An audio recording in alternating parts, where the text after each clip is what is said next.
So guys, आज मैं आप लोगों से शेयर करने वाली हूँ हिलाई रोडा आईब्रो पेंसिल के बारे में एक रिव्यू एंड डेमो। एंड इसे यूज़ करके कैसे आप बहुत ही इजीली बहुत ही परफेक्ट आईब्रोज ड्रॉ कर सकते हैं, वो भी मैं आज आप लोगों से शेयर करने वाली हूँ। एंड गाइस, ये बहुत ही ज़्यादा अफोर्डेबल है। अंडर 100 रुपीज़ आपको ये डेफिनेटली मिल जाएगा। ऑफलाइन ऑनलाइन कहीं पे भी इजीली अवेलेबल है। एंड किसी भी टीनेजर्स के लिए, like office going ladies, college going girls, school going girls, हर एक के लिए ये बहुत ही ज़्यादा अच्छा है। तो आप इसे डेफिनेटली एक बार ज़रूर ट्राई कर सकते हो। सो गाइस, इसकी आउटर पैकेजिंग है कुछ इस टाइप की, एक बहुत ही ज़्यादा अच्छी क्वालिटी की प्लास्टिक शील्ड टाइप की पैकेजिंग। और ये एक नॉर्मल सा ट्रांसपेरेंट जैसा प्लास्टिक है वैसा ही है, लेकिन बहुत ही अच्छी क्वालिटी की है। और इसकी फ्रंट साइड में इस तरीके से जो आईब्रो पेंसिल है वो अटैच किया हुआ है। गाइस, इसके फ्रंट पोर्शन में बिल्कुल आपको यहाँ पे हिलाई रोडा लिखा हुआ दिख जाएगा। एंड जो एक साइड में आपको ये पेंसिल मिलता है, दूसरी साइड में जो आपको दिख रहा है वो एक पिक है, तो यहाँ पे डबल लिखा हुआ है। लेकिन यहाँ पे आपको डबल पेंसिल नहीं मिलती है। डबल मीनिंग्स ये है कि आपको यहाँ पे डबल एंडेड पेंसिल मिलती है, जिसमें आपको एक साइड में एक स्पूली ब्रश मिलता है, दूसरी साइड में जो प्रोडक्ट है वो मिलती है। तो गाइस, हम इसे ओपन कर लेते हैं।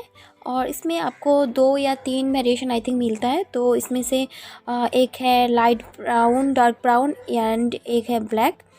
तो मेरा वाला है ब्लैक, क्योंकि ब्लैक है लेकिन बहुत ज़्यादा डार्क ब्लैक नहीं है, बहुत अच्छे से मेरी आईब्रोज के जो शेड है उसके साथ मैच होती है। तो इसमें आपको लिखा हुआ दिख जाएगा 01।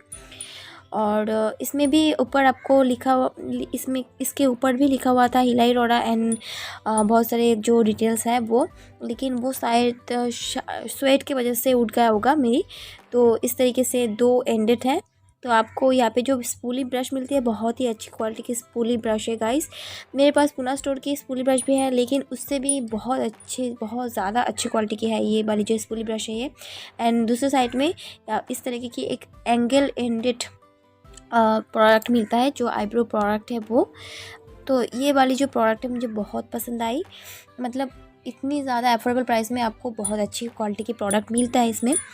तो इसके सारे जो इंग्रेडिएंट्स हैं एंड बहुत सारे जो डिटेल्स आपको चाहिए होगा वो आपको इसके बैक साइड में मिल जाएंगे। तो इसकी use before and manufacturing date and जो MRP है वो भी आपको इसकी बैक साइड में ही मिलेंगे। तो गाइस, इसकी मैन्युफैक्चरिंग डेट है 12/2019 से 12/2023 तक इसको आप यूज़ कर सकते हैं, यानी कि इसकी शेल्फ लाइफ है 3 to 4 ईयर्स की। एंड इसमें आपको मिलता है नेट वेट 2.1 ग्राम्स की। एंड इसकी MRP है 129 रुपीज़। बट आपको ये फ्लिपकार्ट में या फिर ऑफलाइन भी अगर आपको बार्गेनिंग करना आता है तो 100 रुपीज़ के अंदर ही मिल जाएंगे। तो इसे मैं इस तरीके से इसकी हेल्प से आईब्रोज को सबसे पहले मतलब लोअर डायरेक्शन में, जहाँ जिस तरीके से मेरी आईब्रोज की ग्रोथ है उस डायरेक्शन में स्पूली ब्रश की हेल्प से ब्रश कर लूँगी। उसके बाद छोटे छोटे स्ट्रोक्स में आईब्रोज के डायरेक्शंस के हिसाब से इस तरीके से फिल कर लूँगी। एंड इस तरीके से धीरे धीरे करके आप एक बार ब्रश करके एंड उसके बाद फिल कर सकते हैं, एंड उसके बाद फिर से ब्रश करके मैनेज कर सकते हैं हेयर्स को, जो आईब्रो की हेयर है उन्हें। क्योंकि ये एक आईब्रो पेंसिल है, आईब्रो पाउडर नहीं है, आईब्रो पोमेट नहीं है। और जैसे कि हम आई शेडो से भी कभी कभी आईब्रोज को फिल करते हैं, तो वो नहीं है। इसलिए इसके हेल्प से आप फ्रंट पोर्शन से भी आईब्रोज को फिल करना स्टार्ट कर सकते हैं, या फिर आर्च शेप से भी स्टार्ट कर सकते हैं। बस फ्रंट पोर्शन में आपको बहुत ही स्लोली एंड बहुत ही ध्यान से आईब्रोज को फिल करना है, क्योंकि अगर फ्रंट पोर्शन में पहले से ही डार्क मतलब बहुत ही डार्कली अगर आप अप्लाई कर लोगे तो वो नेचुरल नहीं दिखेगा। तो गाइस, आप देख सकते हैं बिल्कुल इस तरीके से मैंने अपनी इस आईब्रो को फिल कर लिया है, बहुत ही अच्छे से फिल किया है। तो अब मैं अपनी दूसरी आईब्रो को भी फिल कर लूँगी। सबसे पहले इस तरीके से कोम कर लेना है स्पूली ब्रश की हेल्प से, एंड उसके बाद फ्रंट पोर्शन में मैंने स्टार्ट किया इस आईब्रो को। तो बहुत ही ध्यान से इस तरीके से बहुत ही आराम से इस मैंने अपवर्ड डायरेक्शन में छोटे छोटे स्ट्रोक्स में फिल कर लिया है, जहाँ जहाँ पे गैप्स है। एंड जब आर शेप में मेरी आईब्रोज की जो डायरेक्शन है वो लोअर पोर्शन में है, तो मैंने इस तरीके से ही आईब्रो को फिल किया है। एंड इस तरीके से फिल करने से बहुत ही ज़्यादा नेचुरल दिखती है आईब्रो, एंड बहुत ही अच्छी लुक आती है। सो गाइस, आप देख सकते हैं ये ब्लैक शेड है, लेकिन बहुत अच्छे से मेरी स्किन टोन एंड मेरे आईब्रोज के साथ जा रही है, मैच हो रही है।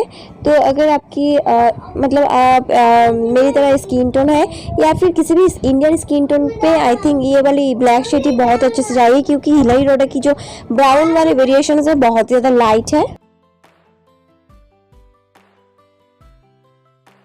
आईब्रो को अच्छे से फिल कर लेने के बाद अगेन स्पूली ब्रश की हेल्प से मैं कोम कर लूँगी, ताकि अगर कहीं पे कोई भी अनइवननेस होगा भी तो वो अच्छे से मैनेज हो जाएगा। सो या मैंने यहाँ पे अपनी दोनों आईब्रोज़ को अच्छे से फिल कर लिया एंड आप देख सकते हैं बहुत ही अच्छे से फिल हुई है।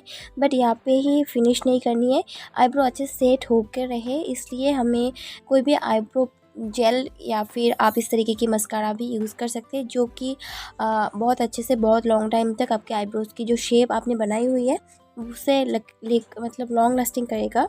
अगर आपकी बहुत ज़्यादा स्वेटिंग की प्रॉब्लम है तो आप वाटरप्रूफ मस्कारा भी यूज़ कर सकते हैं। गाइस, मेकअप लुक को कम्प्लीटली परफेक्ट लुक देने के लिए आप इस तरीके से अपने आईब्रोज़ को फिल एंड सेट कर सकते हैं।